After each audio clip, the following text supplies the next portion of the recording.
Welcome to the new session. आज अपन in previous class we have discuss history and introduction. अपन ने पिछली क्लास में क्या पढ़ा था कि हिस्ट्री क्या होता है, उसके इम्पोर्टेंस रीड किए थे. फिर पढ़ा था प्री हिस्ट्री एंड हिस्ट्री क्या होता है, और फिर पढ़ा था time frame. First of all अपन ने क्या पढ़ी थी, हिस्ट्री क्या होती है. हिस्ट्री की डेफिनेशन रीड की थी. फिर हिस्ट्री की डेफिनेशन क्या थी, the word history comes from the Latin. First word history का कहाँ से आया था, लैटिन से. और सेकंड कहाँ से आया था, ग्रीक से. वो भी क्या था, हिस्टोरियस, which means a true story of past event. ये कहाँ किस पे बेस्ड होती है, जो भी पास्ट में आधारित जो घटनाएं हुई है उन पे क्या करती है, आधारित होती है. It is an account of men from the earliest people period to the present day. It is a record of people, place and events of the past in a chronological order. ये किस पे based होती है, ये chronological orders पे based होती है. फिर अपन ने रीड किया था इम्पोर्टेंस ऑफ हिस्ट्री. हिस्ट्री की क्या महत्वता थी, पढ़ा था कि नहीं पढ़ा था. हिस्ट्री की महत्व क्या थी, it help us to know our past. ये क्या बताती है अपन को, पास्ट में जितनी भी घटनाएं हैं उसके बारे में क्या करती है, अपन को इन्फॉर्मेशन देती है. और पास्ट में जितने भी पूर्वज थे उन्होंने क्या क्या स्ट्रगल्स किए थे, उनके अचीवमेंट्स थे, वो सभी इसके अंदर बताया गया था. उन्होंने कितना क्या पीसफुल कैसे बनाया था अपने हिस्ट्री को आगे, वो सभी इसके अंदर बताया था. फिर बताया था मैंने प्री हिस्ट्री और हिस्ट्री क्या होता है. प्री हिस्ट्री में भी क्या थे, 3 पार्ट्स अपन ने हिस्टोलॉजिकल पीरियड के रीड किए थे. फर्स्ट था एंसिडेंट, फिर सेकंड था मेडिवल और थर्ड था मॉडर्न हिस्ट्री. इनके बारे में क्या किया था, रीड किया था. फिर अपन ने रीड किया था टाइम फ्रेम के बारे में. किसके बारे में रीड किया था, टाइम फ्रेम के बारे में रीड किया था, जिसके अंदर अपन ने एडी और बीसी के बारे में पढ़ा था. आज अपन पढ़ते हैं सोर्स ऑफ हिस्ट्री. किसके बारे में रीड करेंगे आज अपन, source of history. Source of history.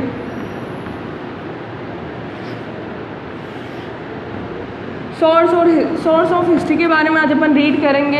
कितने पार्ट्स होते हैं, there are 2 major types of historical sources. कितने टाइप होते हैं, 2 सोर्सेज होते हैं इनके. फर्स्ट है आर्कोलॉजिकल सोर्स और फिर क्या है, सेकंड लिटरेरी सोर्स. फर्स्ट कौन सा है, आर्कोलॉजिकल. आर्कोलॉजिकल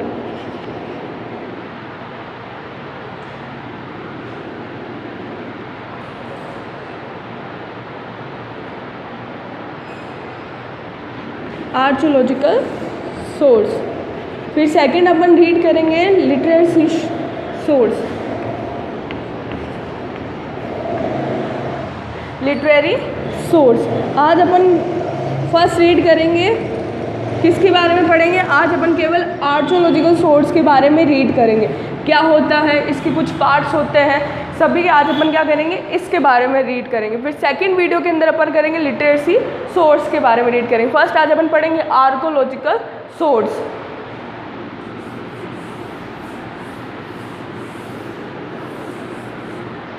फर्स्ट हेडिंग है आर्कोलॉजिकल सोर्स.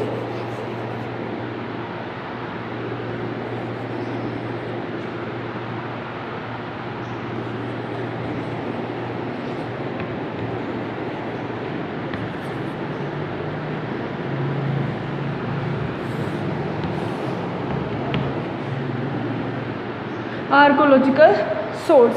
देखिए क्या होता है, in previous historic time the art of writing was not develop. देखो पुराने समय में क्या होता था, जो लिखने की आदत होती वो उस समय नहीं बनाई गई थी. तो ये क्या करते थे, अपने एविडेंस और सबूत को रखने के लिए तरह तरह के कॉइन्स बनाते थे, मॉन्यूमेंट्स बनाते थे, पोइट्रीज, टूल, ड्राइंग्स, सारे को क्या करते थे, बनाते थे खुद. कहाँ पे बनाते थे, कोई ना कॉइन्स बनाता था, कोई क्या करता था, दीवारों पे लिखना शुरू करता था, जिससे क्या रहे, इनको सारी चीज़ें याद रहे. पुराने समय में पेपर और पेंसिल बिल्कुल भी यूज़ नहीं करते थे लोग. तो अब क्या करने लगे, पुराने समय में क्या करते थे, आर्ट बिल्कुल भी डेवलप नहीं थी. As such there no records or documents of that period. उस समय में कोई भी दस्तावेजों को डॉक्यूमेंट्स किसी का भी यूज़ नहीं करते थे. We depend on archaeological evidence of that time which remains of archaeological orders. देखो कौन कौन से, एक तो मॉन्यूमेंट्स था. मॉन्यूमेंट्स क्या होता है, स्मारक जो बने हुए रहते हैं ना, स्मारक, और उन्हें बोलते हैं मॉन्यूमेंट्स. सेकंड था कॉइन्स, जो पुराने समय में कॉइन्स सिक्के चलते थे वो. फिर टैबलेट्स थी, फिर सील्स थी, और पोइट्रीज, मिट्टी के जो बर्तन होते हैं वो, और टूल्स थे, तरह तरह के ड्राइंग्स बनाई जाती थी, जो दीवारों पर बनी हुई रहती ना ड्राइंग्स वो, और इमेजेस थी, etcetera. They were used by the ancient people. जो पुराने समय में जो लोग होते थे वो सभी क्या करते थे, इन्हीं का यूज़ करते थे. देखो इन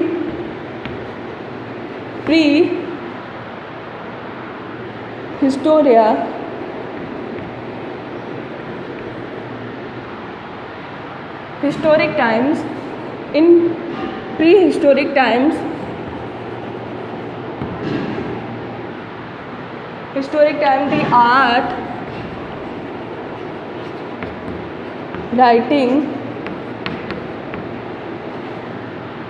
the art, writing was not developed.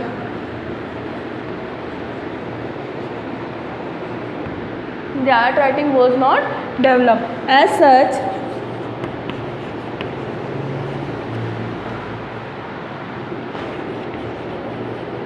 there are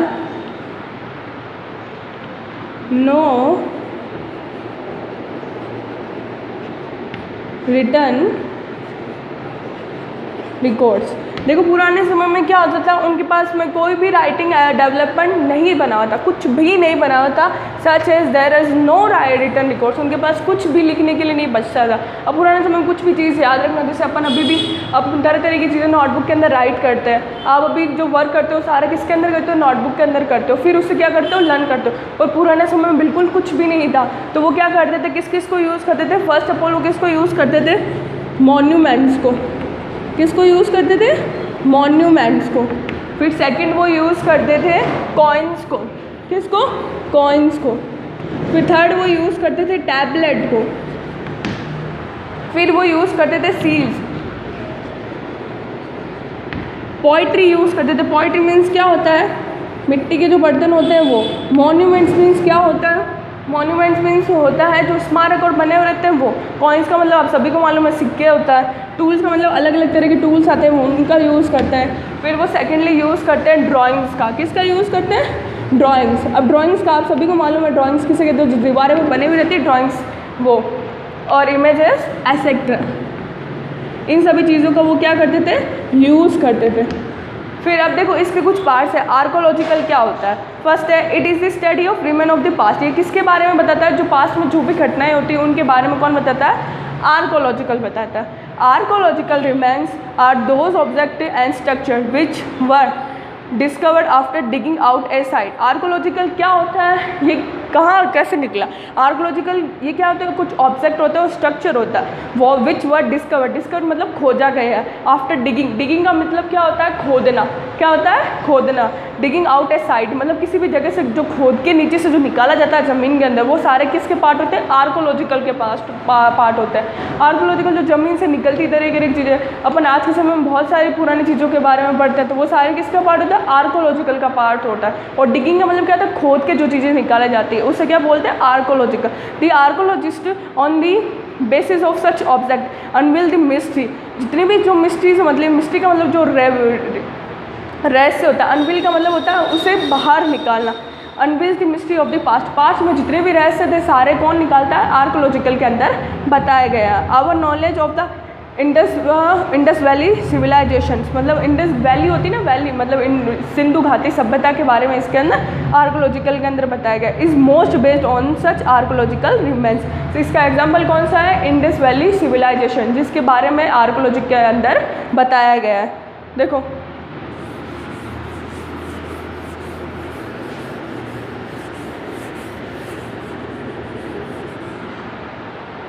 it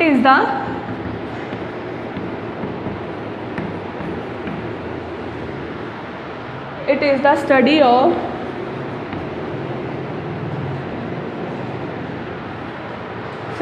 the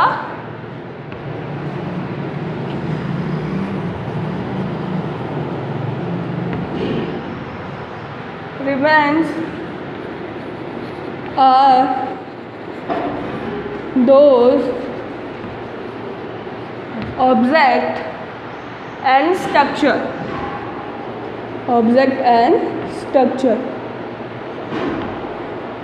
जितनी भी ऑब्जेक्ट और स्ट्रक्चर है वो सारे किसके अंदर डिस्कवर किए गए, आर्कोलॉजी के अंदर डिस्कवर किए गए. Which were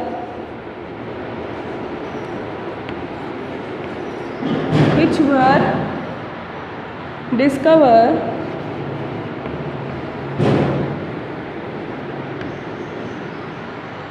which were discovered after digging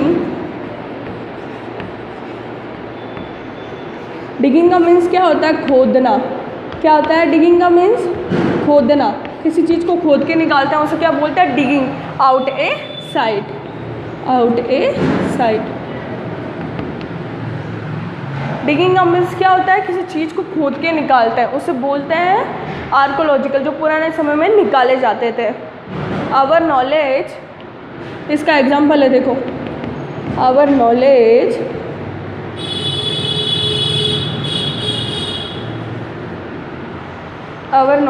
of the Indus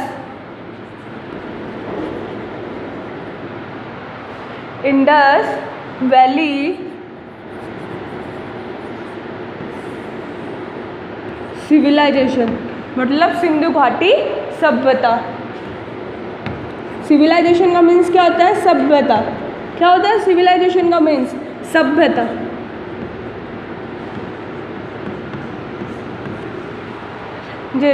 is the mostly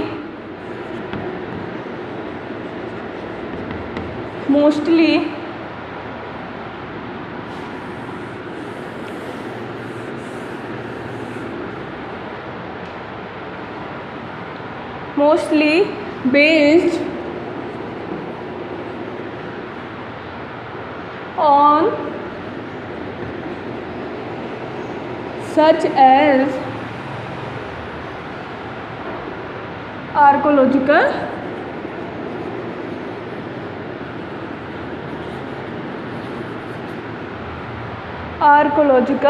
remains। किस पे बेस्ड था ये सिंधु घाटी सभ्यता? आर्कोलॉजिकल पे बेस्ड था। नेक्स्ट अपन डिस्कशन करेंगे मॉन्यूमेंट्स के बारे में। किसके बारे में पढ़ेंगे आज अपन? नेक्स्ट मॉन्यूमेंट्स के बारे में रीड करेंगे। क्या होते हैं मॉन्यूमेंट्स? ये भी किसका पार्ट है? आर्कोलॉजिकल सोर्स का एक पार्ट है।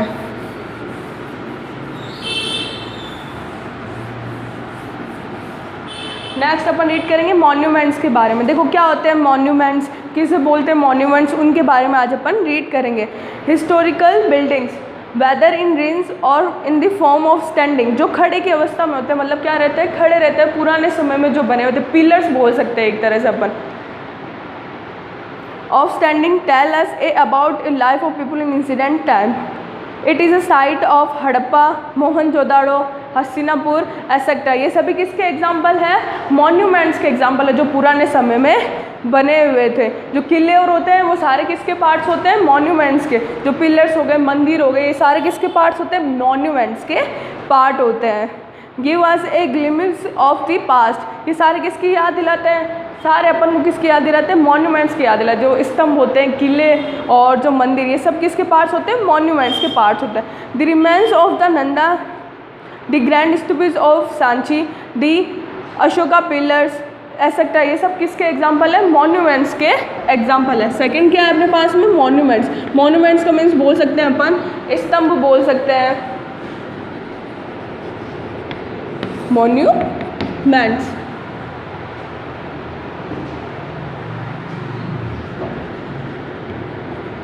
Historical buildings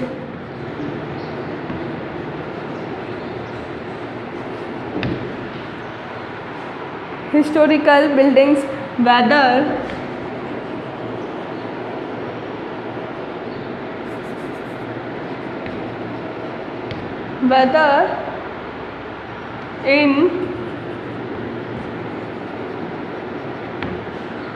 run or in the form of standing। जो स्तंभ रहते हैं वो खड़े की अवस्था में रहते हैं कि नहीं रहते? एकदम खड़े रहते हैं सीधे के साथ। इसके एग्जाम्पल कौन कौन से? देखो फर्स्ट ऑफ ऑल अपने पास में है हड़प्पा,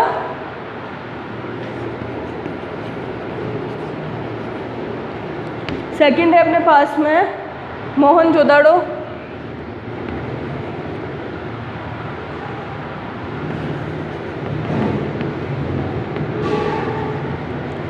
एसेक्ट्रा। ये सभी क्या है? इसके एग्जाम्पल है। और भी कुछ देखो इसके एग्जाम्पल है अपने पास में सांची स्तूप है, और कौन कौन सा अशोका पिलर, ये सभी क्या है इसके एग्जाम्पल है। नेक्स्ट वीडियो के अंदर अपन एडिट और इंक्रिप्शंस के बारे में रीड करेंगे, जो किसके पार्ट है, आर्कोलॉजिकल सोर्स के बारे में पार्ट है। आज जितना भी मैंने पढ़ाया आप अच्छे से उसको लर्न कीजिए, उसको अच्छे से बुक से देख के रीड कीजिए। मैं आपसे मिलती हूँ नेक्स्ट वीडियो के अंदर, तब तक के लिए थैंक यू।